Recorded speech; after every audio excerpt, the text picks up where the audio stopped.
Perspektive Ausland. Der Podcast aus London für alle Unternehmer, die es ins Ausland zieht. Ermöglicht durch freundliche Unterstützung der Steuerkanzlei St. Matthew aus London.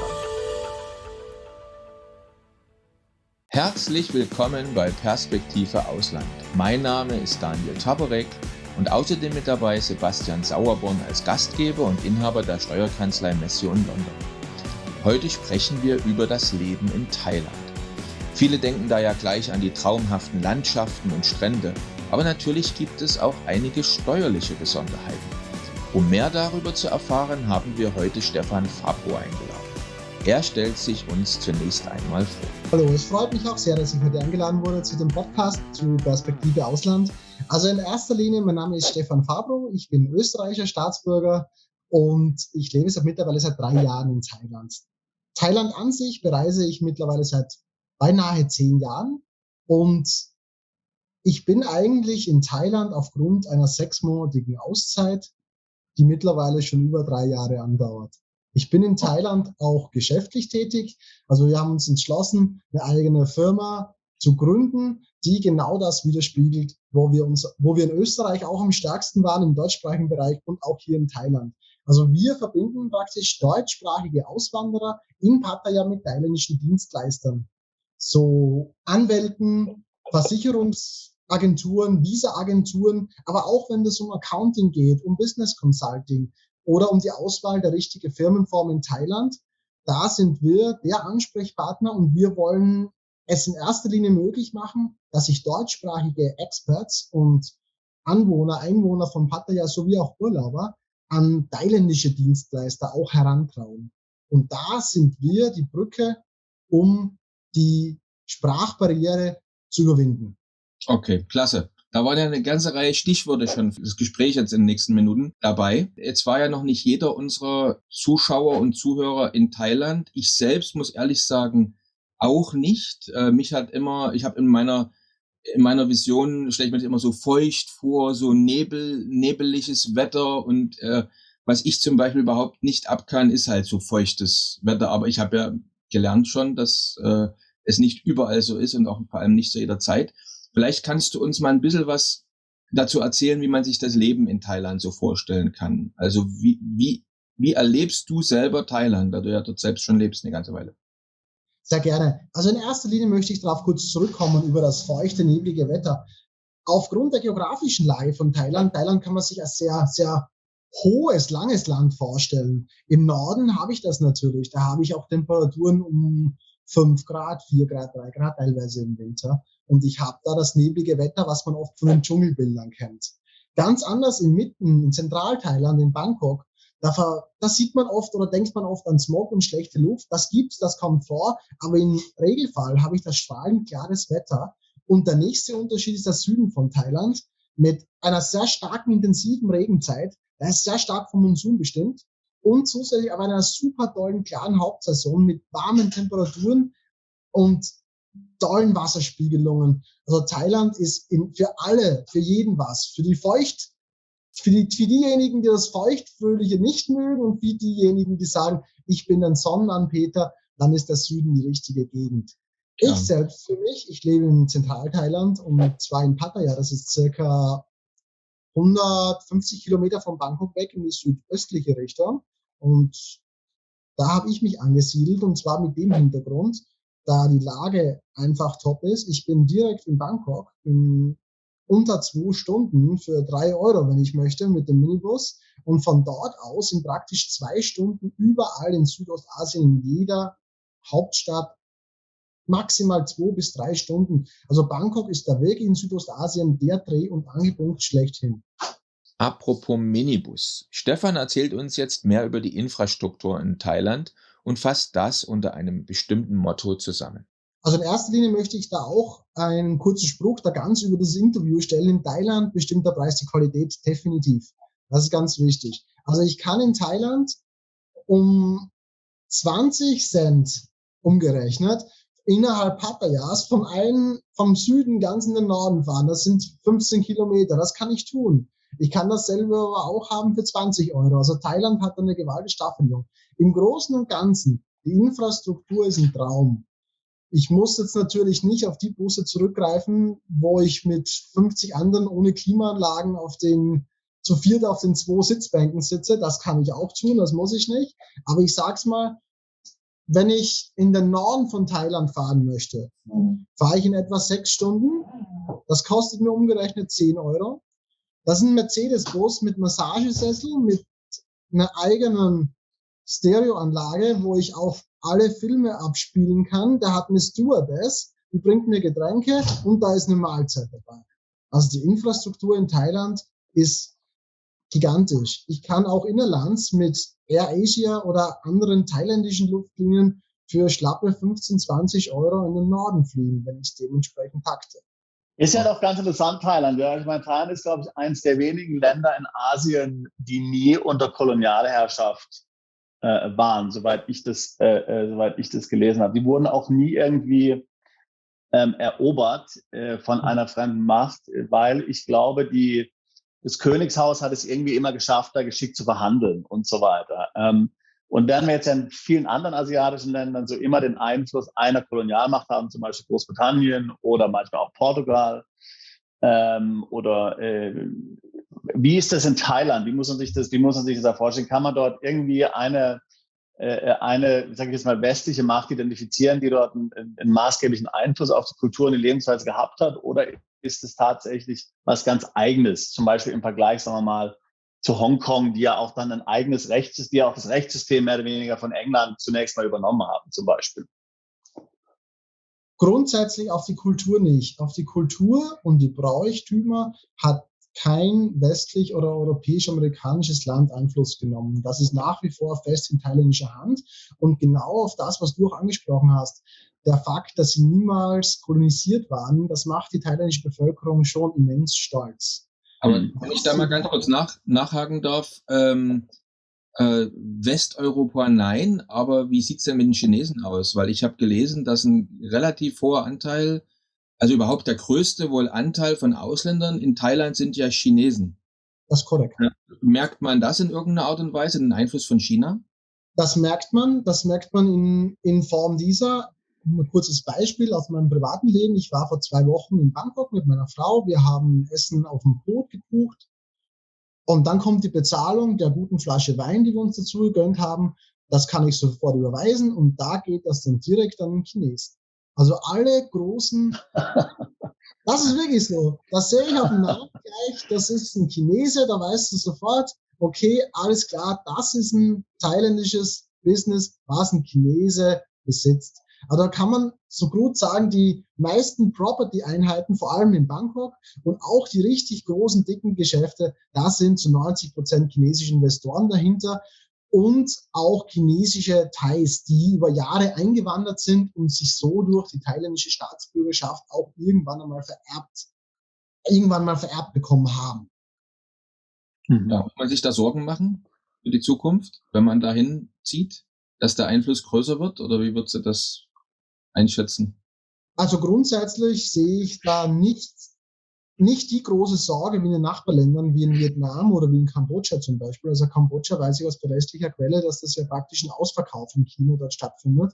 Das ist in Thailand noch beschränkt. Da geht es darum, dass es einfach ausländischen Firmen vom Grundrecht aus untersagt ist, Immobilien also Land und Grund zu erwerben. Und das macht das etwas schwieriger. Aber definitiv, die Chinesen sind Freunde der thailändischen Regierung, vor allem des aktuellen Premierministers. Das will man nicht abstreiten und das merkt man immens mehr in den größeren Städten, vor allem im Ballungsraum Bangkok.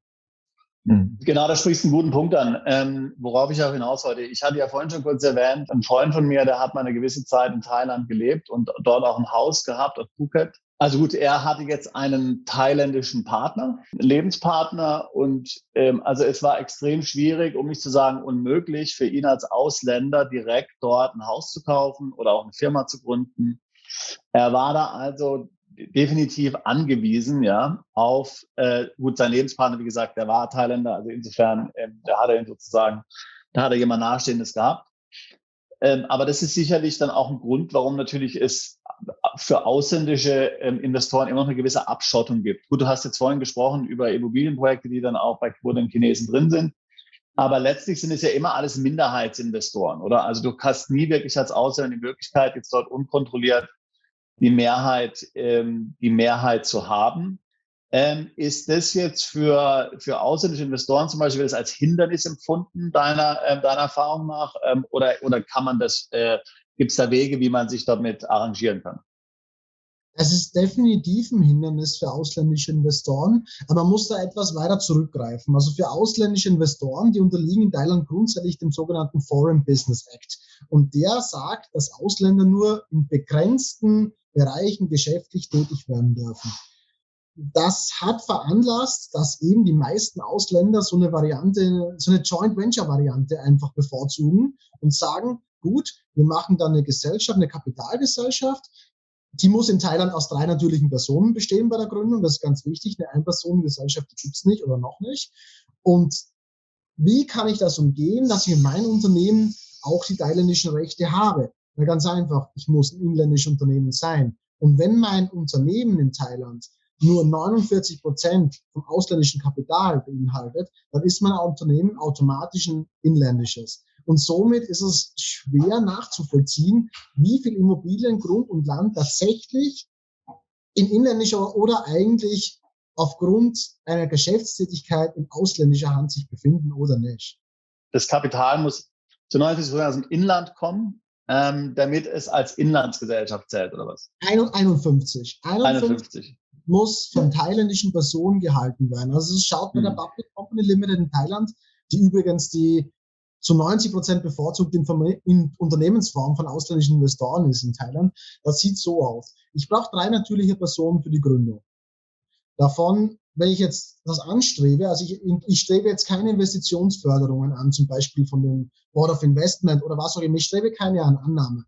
Dann will ich, dass mein Unternehmen das Recht hat, Land und Grund zu erwerben und auch keine Foreign Business License beantragen zu müssen. Dann mache ich das so, dass mein Unternehmen 49% in ausländischen Kapitalen registriert wird und zu 51% von thailändischen Personen gehalten wird. Also ein Beispiel, ich mache mich selbst als Gründer zu 49% zum Hauptanteilseigner und die restlichen 51 teile ich auf 2 thailändische Partner, wie ich es gerne möchte. Jetzt gleich teilt Stefan mit uns einen ziemlich unbekannten, aber dennoch wichtigen Insider-Tipp. Ich kann dennoch als Ausländer die Firma dadurch kontrollieren, denn ich kann es vereinbaren, dass die Stimmrechte umgeschichtet werden und ich kann auch die Auszahlung verändern und dadurch die Stimmrechte des Ausländers erhöhen. Das wissen nicht viele, bieten auch die meisten nicht an, weil es etwas komplexer ist.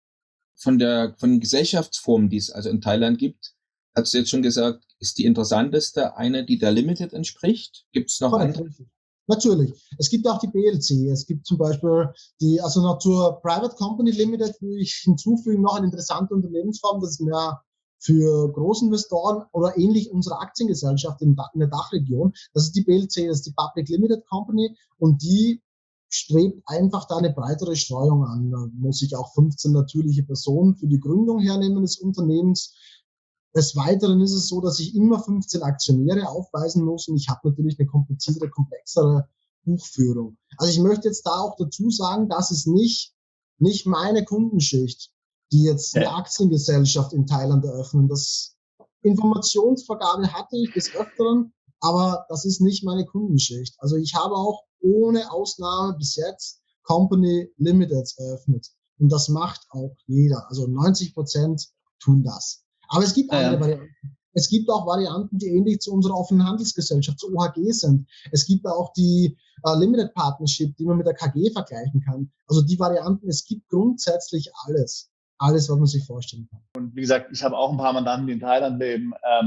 Spontan will ich sagen, und dass ich jetzt weiß, da kannst du vielleicht was dazu sagen, dass viele Mandanten, die jetzt ja sich überlegen, nach Thailand umzuziehen, auch möglicherweise gar keine Firma in Thailand gründen, sondern dort nur leben und die Gesellschaft in einem anderen Land betreiben, korrekt? Natürlich.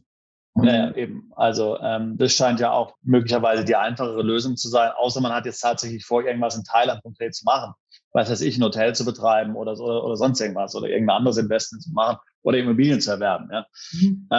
Hilft es einem, wenn man eine Gesellschaft hat, hilft es einem dann, ein Visum zu erhalten oder spielt es keine Rolle? Grundsätzlich bietet Thailand Visa-Varianten an für Investitionen. Da gibt's etliche Varianten sogar, die Thailand da zur Verfügung stellt. Also in erster Linie kann man da zum Beispiel auf die Smart-Visa-Varianten hinweisen. Da gibt's eigene Varianten für Investoren. Das sieht vor, wenn der Investor 20 Millionen Thai-Baht, das entspricht ungefähr 500.000 Euro, investieren möchte in Thailand, wobei es da sogar Ausnahmeregelungen gibt. Wenn er in Startups investiert, sind das nur 5 Millionen Baht, also nur ein Viertel. Dann hat er die Möglichkeit, auch ein Visum zu erhalten. Also Investitionen und Investoren versucht Thailand ja seit Jahren schon unbedingt an Land zu ziehen. Auch mit enorm tollen steuerlichen oder nicht steuerlichen Reizen. Und da gibt es eben 2 Varianten, wie das beantragt werden kann. Da gibt es die die modernere Variante, die ist in Englisch bereits sehr investorenfreundlich, nennt sich Board of Investment und die bietet etliche Varianten an für Investoren, einfach in Thailand zu arbeiten und vor allem auch einfach eine legale Arbeitserlaubnis zu bekommen. Bei diesem Stichwort macht es Sinn, noch einmal einen Schritt zurückzugehen. Stefan erklärt uns, welche Arten der Residenz es überhaupt in Thailand gibt und wie man diese bekommen kann. Also grundsätzlich die sogenannte das Residence Visa, der Permanent Residence, das ist in Thailand so ein bisschen ein Fabelwesen, wenn ich so ausdrücken kann. Also das auch langjährige Expats wissen nicht, dass es die gibt und auch wenn sie es gehört haben, glauben sie nicht, dass die existiert. Das hat auch den Hintergrund, da die in Thailand sehr schwer zu beantragen ist. Ich kenne auch persönlich niemanden, der mit einer Permanent Residence in Thailand lebt, weil es eigentlich nur mit Aufwänden verbunden ist. Da spreche ich wirklich von Bürokratie ohne Ende. Da muss ich meine Unterlagen beglaubigen lassen, bei der Antragstellung in thailändische Sprache übersetzen, dann muss ich nach Bangkok die dort beantragen, dann geben die mir 180 Tage Aufenthalt. Die 180 verlängert mir die Einwanderungsbehörde nochmal um 180 und das ist die thailändische Bearbeitungszeit für das Visum. Für eine ganz normale Resident. Und dann ist es so, dann bekommen alle, die mit dem Antrag involviert sind, alle, die beim Antrag stellen dabei waren, deine Ehefrau oder wenn du keinen Zeugen vorweisen kannst, dein Nachbar, wird vorgeladen und du musst persönlich erneut in Bangkok vorsprechen und werden Sprachkenntnisse überprüft. Thailändisch sprechen und hören. Lesen nicht, das wird nur bei der Staatsbürgerschaft verlangt, aber da wird Hören und Sprechen überprüft von dir. Das ist nicht umgekehrt einfacher, nur das Lesen zu lernen? Was ist schwieriger? Ist Lesen schwieriger oder ist Sprechen schwieriger? Ich stelle mir vor, Lesen, die Buchstaben lernen ist vielleicht einfacher als die Sprache sprechen, oder? Also ich meine es meines persönlichen Erachtens, ich spreche und fließend Thailändisch auch, ich beherrsche die Sprache auch in Wort und Schrift. Also meine persönliche Erachtung, wenn das nicht von vornherein parallel einhergeht, dann ist es später sehr schwer aufzuholen. Die Sprache benötigt die Grammatik und die Buchstaben des thailändischen Alphabets, um die unterschiedlichen Tonlagen verständnisvoll an den Mann oder an die Frau zu bringen.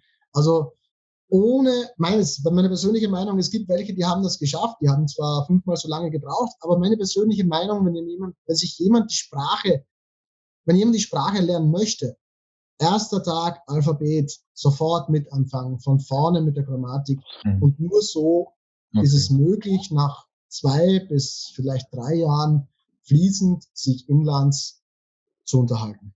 Sag mal irgendwas auf Thailändisch. Gib uns mal eine Kostprobe. Eine Kostprobe. Da muss ich jetzt kurz umdenken. Das ist schwierig. Perspektive, Ausland, Okay. Wahnsinnig toll, sehr gut. Ja. Wahnsinn. Klasse. Das ist echt cool, wahnsinnig. Das ist ja schon wirklich, also das finde ich schon beachtlich, dass du das gelernt hast. Also es gibt jetzt ja doch, muss man sagen, wir reden ja mit vielen Leuten, es gibt ja doch viele, die jetzt dann eher sagen, und ich werde wahrscheinlich genauso dazugehören, ich sage das ist nicht irgendwie abwerten oder so, Hauptsache Englisch und dann finde ich mich zurecht und alles andere ist mir egal. Ja. Also das ist schon natürlich ja beachtlich, was du da für Aufwand gemacht hast. Also hilft dir wahrscheinlich ja schon, oder? Im Umgang mit den Thailändern, denke ich, ist das schon enorm. Das ist ja schon immer so, dass das schon sehr wertgeschätzt wird von Einheimischen, wenn jemand den Aufwand macht. Gerade wenn die Sprache jetzt doch sehr kompliziert ist, ja. Definitiv. Also die Wertschätzung ist enorm Und ich muss auch sagen, mein Geschäftskonzept ist eigentlich auf genau meine Sprachtalente aufgebaut. Also wie wir alle wissen, bei einer Unternehmensgründung ist es immer die Suche nach dem Alleinstellungsmerkmal, und das ist mein Alleinstellungsmerkmal. Ich kenne zwar etliche oder einige, die Thai sprechen, ich kenne aber niemanden. Ich wiederhole, ich kenne niemanden, der Lesen und Schreiben auch kann. Niemanden in Pattaya im direkten Umfeld von meinen Kunden oder jemanden, der kennt. Ich kenne Leute in Bangkok, ich kenne YouTuber, die das können, aber das ist eine ganz geringe Anzahl. Ja, das glaube ich sofort. Genau, aber lesen nicht viele. Und das ist genau mein Geschäftsmodell. Es ist nämlich so, dass meine Firma ist genau auf das aufgebaut. Ich bin das Bindeglied und ich bin das Alleinstellungsmerkmal meiner Firma. Und das kann mir, sofern er jetzt nicht sich jetzt hinsetzt, heute anfängt und 2 bis 3 Jahre lernt, niemand nehmen. Und deine Frau ist die Thailänderin, ist ja auch Österreicherin. Ist Thailänderin. Meine Frau ist Thailänderin. Kannst du dann zu Hause dann üben, ja? Zu Hause wird Thailändisch gesprochen, nehme ich an, ja. Wir sprechen rein Thailändisch, ja. Also sie spricht kein Deutsch und sie spricht auch nur bedingt Englisch. Also wir sprechen rein Thailändisch, ja. Klasse. Ja, das ist beachtlich, du. Sehr beachtlich. Schön. Ich muss nochmal hartnäckig auf meine Frage zurückkommen. Und zwar, also ich möchte jetzt, ich jetzt persönlich nicht, aber sagen wir mal, einer unserer Kunden, Mandanten, Zuhörer möchte jetzt gerne nach Thailand seinen Wohnsitz verlegen. Mhm. Jetzt hast du schon, sagen wir, den komplizierten Teil der Residenz erklärt. Also das ist also Finger weg davon, das ist kompliziert. Aber jetzt, was muss ich machen, um ein, nennen wir es, Aufenthaltsrecht oder Aufenthaltsstatus zu bekommen? Wie lange dauert das? Ist das schwierig? Kann das auch mal abgelehnt werden? Und wie sieht es aus für digitale Nomaden? Also in erster Linie ein Aufenthaltsstatus. 99% befinden sich hier mit der Art des Non-Immigrant, also des Nicht-Einwanderungsvisums. Auch ein Heiratsvisum oder ein Familiennachzug ist in Thailand, anders wie bei uns in Europa, immer ein Non-Immigrant-Visum. Das ist ganz wichtig. Ich bin auch mit einem Non-Immigrant-Visum hier. Das ist ganz wichtig. Die einfachste Variante, das sage ich ja klipp und klar, 50 werden.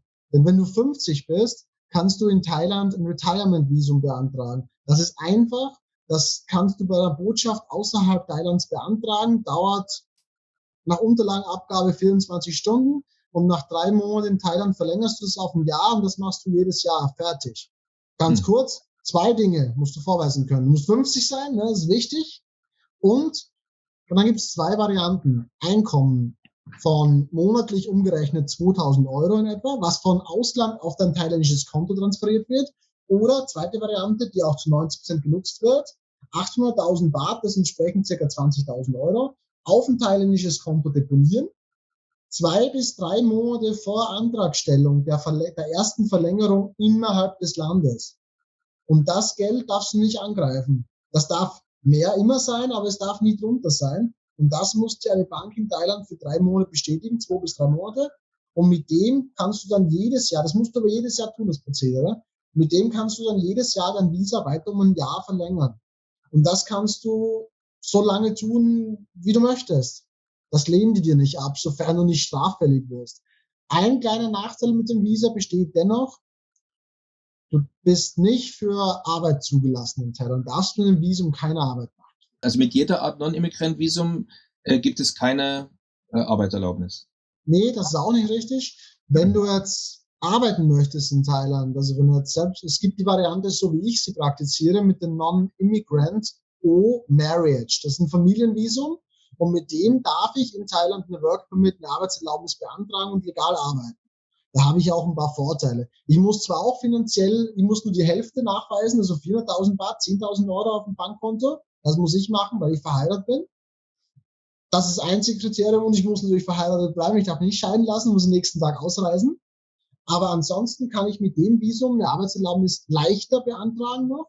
Und dazu kommt auch noch, für einen verheirateten Ausländer, der in Thailand lebt, müssen nicht 4, sondern nur 2 Thais angestellt werden. Hast du jetzt noch für jemanden, der nicht eine thailändische Frau heiraten möchte und unter 50 ist, noch eine Lösung? Natürlich. Da gibt es die ganz normalen Varianten, auch auf Basis des Non-Immigrant-Visums. Also im Prinzip hat Thailand nur Non-Immigrant-Visa, da gibt es nicht viele. Also die stehen auf das, ne? Also Non-Immigrant, ja, ist wirklich so. Also das Non-Immigrant-Visum, B für Business. Da gibt es auch zwei Varianten. Da gibt es das Business als Employment und Business als Selbstständiger. Da gibt es die zwei Varianten. Beim Employment, da ist es so, dass mich eine thailändische Firma anstellt. Da bekomme ich keinen Aufenthalt, bekomme ich ein Non-Immigrant-Visum, bekomme ich keine permanente Residenz. Da bekomme ich ein Non-Immigrant-Visum. Und das ist nur so lange aufrecht, solange ich dort auch angestellt bin.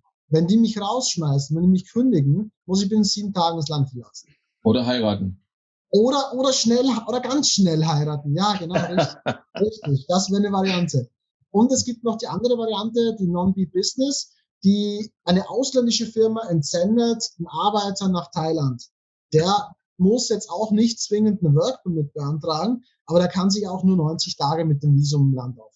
Aber jetzt so als Privatier, als jetzt jemand, der jetzt weder angestellt ist, noch in Thailand ein Business gründen will, sondern einfach, ich sage jetzt mal zum Beispiel jetzt, also mal angenommen, jemand hat eine Firma irgendwo in Europa, in UK oder in Malta oder in Irland, schüttet ihm regelmäßig Gewinne aus, die zahlt ihm ein Gehalt, also er hat ein gutes Auskommen und möchte einfach in Thailand leben, aber letztlich dort unbehelligt sein, jetzt nicht irgendwie arbeiten oder sowas. Was würde der machen können? Also wie gesagt, mit 50 easy going. Andere Varianten, die gibt's auch für unter 50-Jährige. Das ist kein Problem. Also wie ich zuerst hierher gekommen bin, ich wollte auch länger bleiben. Ich hatte auch ein Non-Immigrant-Visum und zwar auf Basis eines ED-Education-Visums.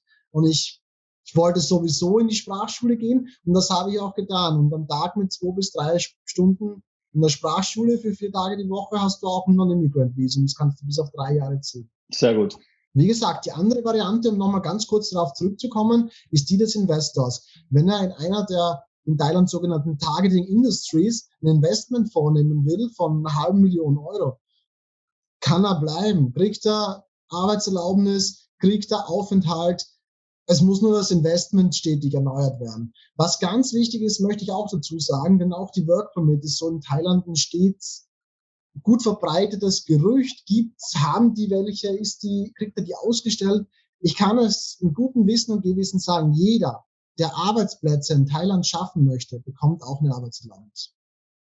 Jetzt erklärt Stefan auch noch das Paradox um die Regelungen für die digitalen Nomaden in Thailand. Sehr aktuell, das ist ein ganz wichtiges Thema. Also für digitale Nomaden, da gibt es eine Variante in Thailand und Thailand möchte auch verstärkt digitale Nomaden anziehen. Nur ist da leider das Wollen und die Ausführung meines Erachtens etwas stark voneinander abgedriftet. Denn es sieht so aus, da gibt es ein Visum für digitale Nomaden. Ich bin mir jetzt nicht ganz sicher, ob Thailand den kompletten Umfang des digitalen Nomaden erkannt hat. Thailand hat das besagte Smart Visa gemacht, was wir auch vorhin schon für Investoren angesprochen haben. Das gilt auch für digitale Nomaden. Das nennt sich Smart T. Und das soll dann Personen anlocken, die digital arbeiten können, die das Work from Home leben können, aber die müssen einen Arbeitsvertrag haben bei der Firma, bei der sie angestellt sind, von mindestens 1 Jahr und ein Einkommen von mindestens, wenn sie ein Startup sind, 50.000 Baht, das sind 1.500 Euro, im besten Fall 3.000 Euro netto im Monat. Ja, und das geht also etwas am digitalen Nomaden vorbei, weil der digitale Nomade, wie wir uns das vorstellen, das ist der in der kurzen Hose, der am Strand sitzt und seine Mikrojobs tut oder größere Bereiche ausübt, beziehungsweise das auf selbstständig eigener Basis tut und keinen Arbeitsvertrag hat, der will ja flexibel sein. Ja, da muss ich auch nochmal eine Frage nachschieben, und zwar, wenn das gefordert wird, nur mal so kurz als Hausnummer, wie sind denn die Lebenshaltungskosten in etwa? Also grundsätzlich, da geht's auch weit auseinander. Wie gesagt, der Preis bestimmt die Qualität. Nicht, in dem Fall wirklich nicht immer, denn Immobilienpreise sind teilweise ein Traum und vor allem jetzt in der Covid-Situation 50% günstiger. Also ich kann jetzt von mir sprechen. Ich habe eine Wohnung 100 Meter vom Strand weg. Das ist so eine 55 Quadratmeter Wohnung in der Anlage. Wir haben 2 Whirlpools. Wir haben eine finnische Sauna, eine Dampfsauna, wer auch immer das in Thailand braucht. Aber wir haben sie und einen Basketballplatz im 14. Stock. Und die Wohnung kostet mir exklusive Strom und Wasser im Monat 180 Euro. Wahnsinn. Klingt gut. Definitiv. Also trotzdem nochmal, Lebenshaltungskosten im Monat für 2 Personen. Ungefähr. Genau, ungefähr. Also meine Frau und ich, kann ich das sagen, wir brauchen 1.000 Euro im Monat. Okay. Dann, bevor wir nochmal vielleicht aufs steuerliche Thema ein bisschen näher eingehen, nochmal die Frage, Banken Ägypten zum Beispiel ist für Ausländer schwierig, ein Bankkonto zu eröffnen? Grundsätzlich ist es nicht schwer. Grundsätzlich ist es ganz einfach. In erster Linie, wenn ich meinen Reisepass und meine Arbeitserlaubnis mit in die Bankfiliale nehme, habe ich in 5 Minuten ein Bankkonto. Wenn ich keine Arbeitserlaubnis habe, dann muss mir entweder die Botschaft oder die zuständige Einwanderungsbehörde einen Wohnsitznachweis in Thailand ausstellen. Im Regelfall, offiziell geht das nur mit einem Non-Immigrant-Visa. In der Praxis machen die das sogar mit Touristenvisum. Und ich habe auch einen Kunden von mir, der ist in die Bankfiliale rein mit mir und der hat gesagt, ich will jetzt 1 Million Baht einzahlen. Da fragt dann niemand mehr nach irgendwas. Und die machen dir in 5 Minuten ganz normales Savings-Konto. Also das geht einfach. Okay. Dann verlagert sich das Thema des Gesprächs mehr in den steuerlichen Kontext. Es wird der Fall betrachtet, dass der Wohnsitz nach Thailand verlegt worden ist, aber Einkünfte aus einer Firma im Ausland bestehen. Also ganz einfach erklärt, es ist klipp und klar und sehr detailliert. Alle Einkünfte im Ausland, die nicht in Thailand oder durch ein thailändisches Dienstverhältnis erwirtschaftet wurden und im nächsten Steuerjahr eingeführt werden in Thailand, sind steuerbefreit. Kannst du das nochmal genauer erläutern, was es mit dem nächsten Jahr auf sich hat? Also mein Firmensteuerjahr endet am 31. Dezember. Dann kann ich ab 1.1. mein im Vorjahr erwirtschaftetes Einkommen aus dem Ausland steuerfrei nach Thailand transferieren. So würde ich es aber in diesem Jahr einführen, dann, was würde passieren? Wenn das in diesem Jahr eingeführt wird, dann bin ich da ganz normal einkommenssteuerpflichtig. Also machen wir doch mal ein Beispiel. Also mal angenommen, ich habe jetzt ein Wertpapierdepot, und das generiert mir in 2021 100.000 Euro Gewinn. Und ich lasse mir diesen Gewinn dann 2021, diese 100.000 auf ein thailändisches Konto überweisen oder ich verbrauche die in Thailand als Bargeld oder sonst irgendwo anders, dann muss ich da auf thailändische Steuer bezahlen. Wie hoch ist es ungefähr in Thailand, die Steuer? Was muss man da so ungefähr so über den Daumen, was kann man da sagen? Also wie in Deutschland Fall, niedriger, höher oder wie in Österreich niedriger, höher? Also auf jeden Fall definitiv niedriger. Thailand hat ein progressives Einkommensteuersystem, wovon Niedrigverdiener komplett befreit sind von der Einkommensteuer. Und in dem Fall war der Höchststeuersatz bei 35%, aber wie schon vorher vermerkt, das ist progressiv. Also da kann man ich habe jetzt keinen Taschenrechner bei mir liegen, aber da wäre ich mit einer Steuerbelastung rechnen müssen von in etwa 20%. Okay, also 20%. Oder aber, also das heißt, ich würde jetzt an die thailändische Steuer 20.000 bezahlen, zwischen 20.000 und 25.000. Oder aber, ich lasse mir die zunächst entweder nicht ausschütten vom Depot oder auf ein deutsches Konto, auf irgendein ausländisches Konto jedenfalls ausschütten und transferiere die erst dann nächstes Jahr, 2022, auf mein thailändisches Konto oder verbrauche die in Thailand. Dann wäre das also komplett steuerfrei in Thailand. Das ist korrekt, richtig. Sehr attraktiv. Ähnliche Modelle gibt es zum Beispiel auch in Malta. Da ist es genauso mit dem Non-Dom-Status. In anderen Non-Dom-Ländern nicht so. Aber wie gesagt, das ist auf jeden Fall ein attraktives Modell natürlich, weil die meisten natürlich, die solche Arten von Einkünften haben, natürlich sagen können, ich komme nach Thailand, ich habe noch Ersparnisse, kann davon im ersten Jahr möglicherweise leben und im zweiten und in der Zeit dann baue ich dann Gewinne lege die auf die hohe Kante und im nächsten Jahr kann ich sie dann nicht ausschütten oder dann zum Konsum verwenden, in Thailand zum Verbrauch und so weiter und kann dann entsprechend, habe dann steuerliche Freiheit. Ja, das ist sehr attraktiv, ja. Perfect way of life, definitiv. Gibt es da eine zeitliche Beschränkung oder kann man das grundsätzlich so unbeschränkt machen? Da gibt es keine zeitliche Beschränkung für. Wichtig ist nur, dass es im nächsten Steuerjahr passiert. Es gibt keine zeitliche Beschränkung dafür. Und muss ich dann dieses im nächsten Jahr ausgeschüttete Einkommen dann trotzdem auf der thailändischen Steuererklärung angeben und dann wird es einfach mit 0 besteuert? Oder muss ich es nicht mal angeben? Nee, das muss ich nicht mal angeben. Das muss ich nicht mal angeben. Denn es ist so, auch wenn ich jetzt zum Beispiel, ich habe jetzt eine Firma in Thailand, eine ausländische Firma in Thailand, wird auch nur auf die Einkünfte in Thailand auch berechnet und bemessen. Ist eine Niederlassung, angenommen, das ist eine Branchenniederlassung, die wird für thailändische Unternehmen, nehmen die das Welteinkommen her. Das wird berechnet über den ganzen Nettogewinn auf der Welt. Aber ausländische Unternehmen in Thailand werden auch nur auf die Einkünfte in Thailand berechnet und auch nur besteuert auf die Einkünfte in Thailand. Eine Sache, die habe ich oft gehört über Thailand. Ich habe ja früher längere Zeit in den USA gewohnt und ich hatte dort einen Freund, der hatte lange Jahre in Thailand gelebt und der hat dann angefangen, amerikanischen Kunden und so weiter zu empfehlen, für bestimmte medizinische Behandlungen nach Thailand zu gehen. Ja? Weil der Standard wohl seiner Meinung nach, und da wollte ich gerne wissen, was du denkst, also der Standard ist erstens sehr hoch und im Vergleich zu anderen Ländern, natürlich USA ist alles aber nicht teuer in der Hinsicht, aber auch im Vergleich zu anderen Ländern kann man sich sehr gut leisten. Also selbst wenn es um Dinge geht, wie zum Beispiel, ich meine, es sind ja dann Eingriffe, wie zum Beispiel jetzt neues Kniegelenk oder sowas. Ja, von sowas reden wir jetzt ja. Sachen, die keine Notfälle sind. Neues Kniegelenk. Jeder denkt natürlich gleich an plastische Chirurgie, aber möglicherweise alle möglichen Themen halt, die man so planen kann. Wie ist da deine Erfahrung in dem Bereich? Also alles, was mit Gesundheit zu tun hat.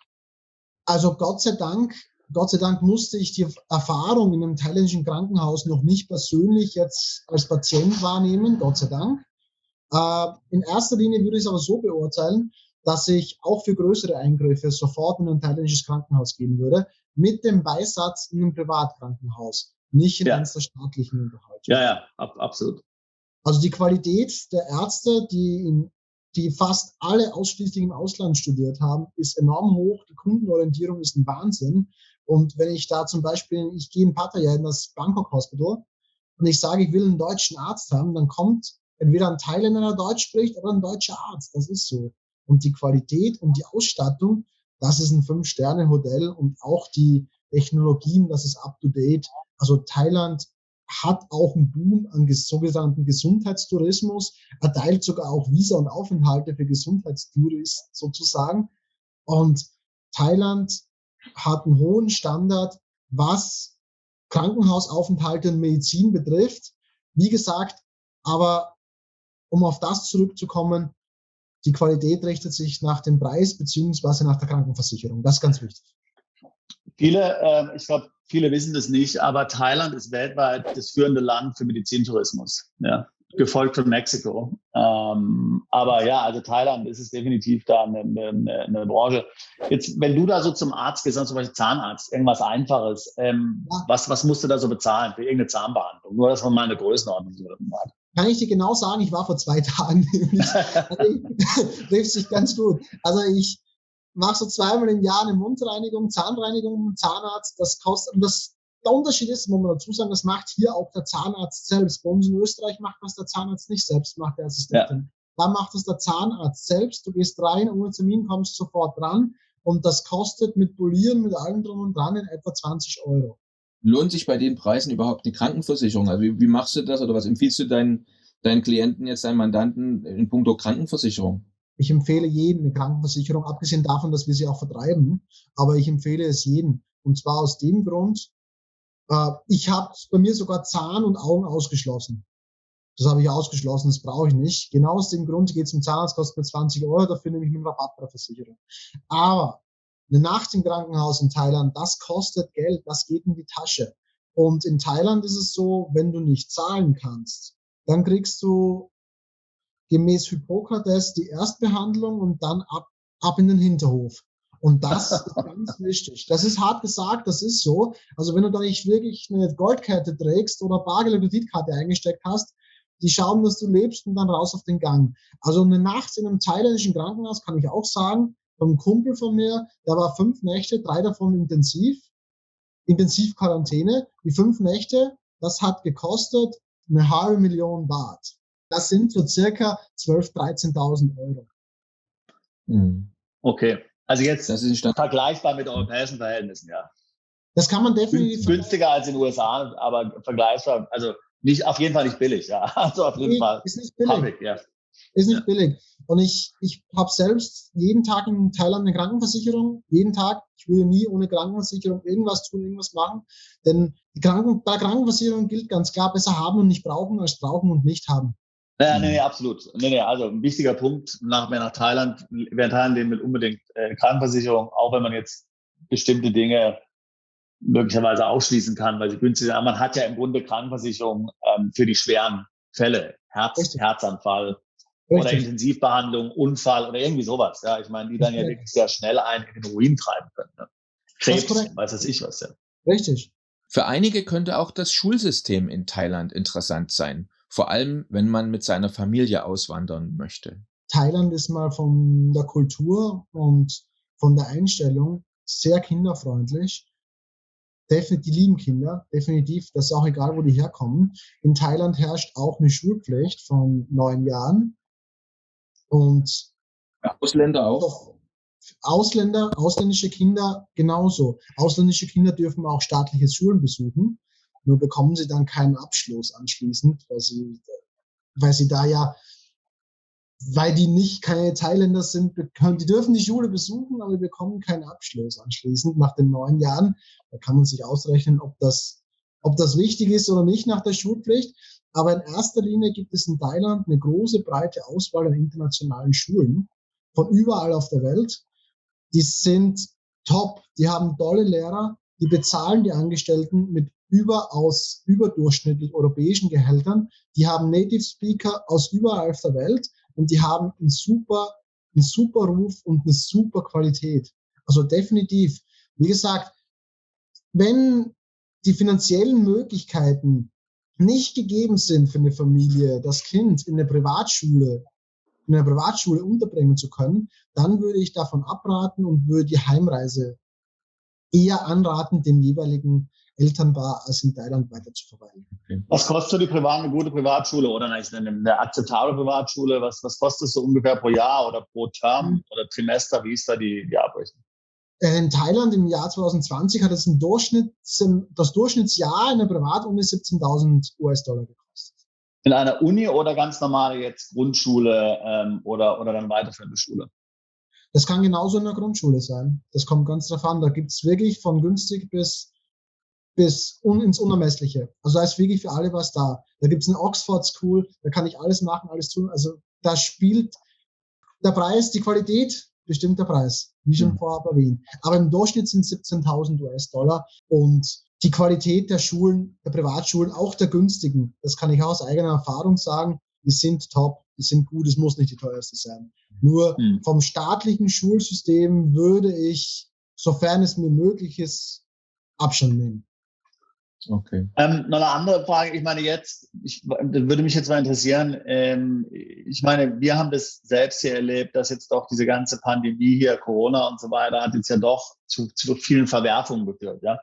Und ich rede jetzt nicht noch unbedingt von negativen Verwerfungen, ich rede auch grundsätzlich damit, dass viele Mandanten grundsätzlich ihr Leben neu überdacht haben, ja, und sich gesagt haben, naja, okay, ich meine, Zoom, so wie wir jetzt hier, kann ich von überall, ja. Dafür muss ich jetzt nicht irgendwo in Banner Eickel sitzen, ja, und und auf eine graue Wand starren. Da kann ich auch in Phuket am Strand sitzen.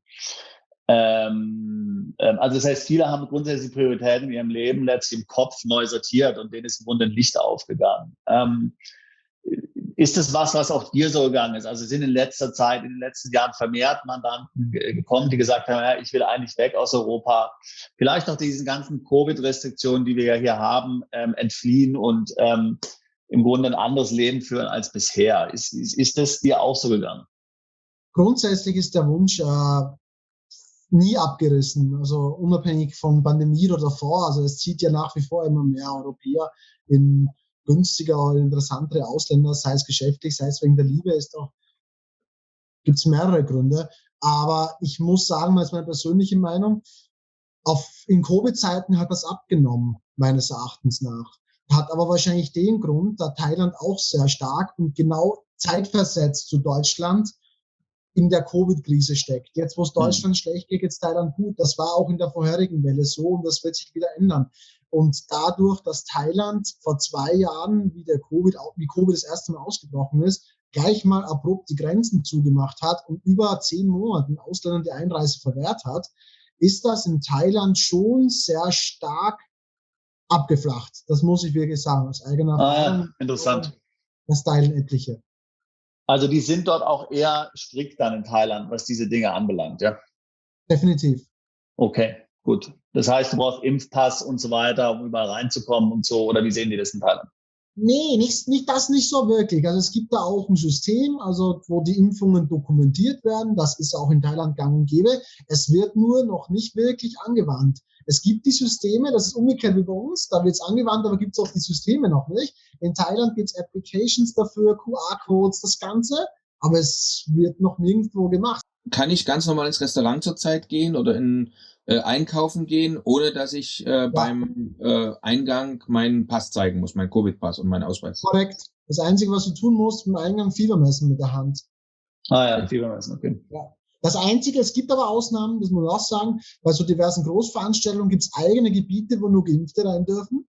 Die sind meistens dann so vor der Bühne oder ganz ersten Reihe. Und auch so Fußballstadien und so, da ist dann so eine Art 2G, 2,5G-Regel, kann man das sagen. Aber sonst wird das nicht exekutiert. Zum Schluss interessiert Sebastian noch die Beziehung zwischen der thailändischen Bevölkerung und der Polizei oder den Behörden. Man hat jetzt ja doch gesehen, in den letzten Jahren gab es ja doch einige Unruhen, auch in Thailand. Also ich meine, also mein Verständnis ist, dass Thailand ja letztlich eine Monarchie ist, ja. Wir kennen ja also den König, der aktuelle König, der ist ja oft auch, sagen wir mal, für humorige Schlagzeilen gut, weil er ja dann wieder irgendeine skinny Gucci-Hose trägt oder sowas, ja, und aus dem Flieger aussteigt und so. Aber nichtsdestotrotz, man muss natürlich respektieren, dass das Königshaus extrem wichtig ist, dass die Menschen auch die Monarchie lieben und emotional mit ihr verbunden sind. Dann, wie gesagt, gab es immer in gewisser Zeit diese Unruhen. Man hat so aus dem Ausland, und wie gesagt, ich war noch nie in Thailand, das Gefühl gehabt, dass das eine gewisse Instabilität ist. Man wusste nicht, was wird jetzt passieren. Wie muss man sich das vorstellen? Also grundsätzlich ist wichtig dazu zu sagen, dass Thailand auch in der Zeit dieser Unruhen, die auch nach wie vor bestehen, eine robuste und sehr wachsende Wirtschaft hat. Und auch, das ist wichtig, was viele vielleicht nicht glauben wollen, Thailand hat ein starkes und funktionierendes Rechtssystem. Die Unruhen, die du angesprochen hast, die finden in Bangkok statt. Da gibt es eine Straße oder einen kleinen Bereich, da wird protestiert. Teilweise finden sie in ganz kleinen Ausflüchten auch in Pattaya statt. Das gibt's. Aber abgesehen davon, dass ich das auch in Bangkok, ich bekomme das nicht mit in meinem alltäglichen Leben. Ich sehe das in Nachrichten, sehe ich das, ja. Und auch in Pattaya. Also ich beteilige mich erstens als Ausländer nicht an sowas, bekunde da auch kein Interesse daran. Und es ist auch wenn teilweise es anders aufgefasst wird, aber es ist auch nicht gewünscht, dass es so ist. Und darauf halte ich mich auch. Und die Unruhen, die in Bangkok stattfinden, die belasten das ganze Land. Das ist definitiv so. Das ist ein alltägliches Gespräch. Das ist auch kein Gespräch mehr, was nur mehr in den eigenen vier Wänden geführt wird. Das ist es schon lange nicht mehr. Aber es belastet nicht die Wirtschaftstreibenden innerhalb von Thailands. Und worum geht es da bei diesen Protesten? Geht es da so um Dinge wie jetzt also Korruption oder welcher König an der Macht ist oder Rivalitäten in der Politik? Um was geht es da? Für was protestieren die Menschen? Da geht es eigentlich um mehr Selbstbestimmung, um mehr Demokratie und um Reformation der aktuellen Monarchie. Okay. Aber generell, weil der Sebastian das gefragt hat, also jetzt der Umgang zwischen Behörden und Ausländern zum Beispiel. Also sind die freundlich zu Ausländern oder sind sie eher restrikt und streng? Also wie kann man sich das vorstellen? Wie benimmt sich ein Polizist oder auch ein Finanzbeamter zum Beispiel gegenüber einem ausländischen Unternehmer oder jemand, der da wohnt? In erster Linie, ich habe keine Probleme, wenn ich ihn auf Thailändisch anspreche, sind das meine besten Freunde. Dann gibt es erstens mal ein ganz schockierter Blick und dann wird, was, du sprichst Thai, und dann geht das. Dann kommt man der ein oder anderen Verkehrskontrolle und auch der ein oder andere Einwanderungsofficer ist da ein bisschen besser dann gelaunt. Im Regelfall ist es so, dass sie streng wirken, aber das hat in erster Linie damit zu tun, dass das thailändische Volk sehr schüchtern ist und das thailändische Volk sehr zurückhaltend ist. Und ob man es glaubt oder nicht, auch der Einwanderungsofficer, nicht alle, aber viele, die haben Angst vor dem aufbrausenden Ausländer. Und dem schauen sie so gut wie möglich auszuweichen und das verstecken sie sehr gerne oft hinter Autorität. Aber in erster Linie sind sie hilfsbereit, aber du musst anerkennen, dass in der speziellen Situation er einen höheren Status hat als du. Und wenn du mit dem dementsprechend umgehen kannst und deine Rolle auch in dem kennst, dann kommst du da auch weiter. Und dann hast du im Regelfall keine Probleme. Okay. Legalität vorausgesetzt natürlich, das ist ganz klar. Legalität 100% vorausgesetzt. Kommen wir jetzt zu unserer Kategorie Make a Long Story Short. Ich stelle Fragen, die möglichst kurz und knapp beantwortet werden. Wenn jemand nach Thailand kommt, ganz wenig Zeit hat, vielleicht nur ein Wochenende oder eine Woche, was muss er unbedingt gesehen haben? Meines Erachtens den Norden, die Gegend rund um Chiang Mai. Welche Spezialität der thailändischen Küche muss man unbedingt probiert haben? Definitiv die zum Kulturerbe ernannte Tom Yam Goong Suppe, das ist ganz wichtig. Das ist eine Suppe mit Lemongrass, Garnelen, thailändischen Kräutern. Die hat so einen sauren Geschmack, auch scharf. Und definitiv einmal ein Papayasalat in Som Tam. Das ist ganz wichtig, das muss probiert werden. Das gehört zu Thailand dazu. Klasse. Welchen Fehler muss man unbedingt vermeiden als Ausländer? Aggressiv zu werden, laut zu werden, die Fassung zu verlieren und den Fehler Thailand zu Deutschland machen zu wollen. Sehr interessanter Punkt, ja. Ja. Was ist die schönste Jahreszeit oder der schönste Monat in Thailand? Für mich jeder Monat, aber wenn ich es mal aussuchen könnte, dann Dezember und Januar. So. Und dann noch eine ganz wichtige persönliche Frage, jetzt noch zu deinem Unternehmen, zu dir. Wie erreichen dich interessierte Mandanten oder Kunden, Interessenten? Grundsätzlich am einfachsten per E-Mail unter der Adresse office@fsconsultings.com. FS sind meine Initialen für Fabro Stefan. Oder ansonsten, wir sind auf Facebook vertreten, da bauen wir gerade eine Seite auf. Anschreiben, da bin ich erreichbar, oder man erreicht meine Frau oder meinen Mitarbeiter, das ist kein Problem, da sind wir erreichbar, da findet man sofort einen deutschen Ansprechpartner. Und was ganz wichtig ist, vielleicht möchte nicht jeder direkt einen persönlichen Kontakt aufbauen, sondern erstmal schmökern, www.fsconsultings.com, da findet ihr meine Webseite, die ist vollkommen auf Deutsch, da gibt es alle notwendigen Infos über unser Unternehmen, was wir tun, was wir machen und wie wichtig uns Qualität und Kundenbindung ist. Klasse. Danke dir, Stefan. Mach's gut. Bis zur nächsten Folge von Perspektive Ausland, der Podcast für alle Unternehmer, die es ins Ausland zieht.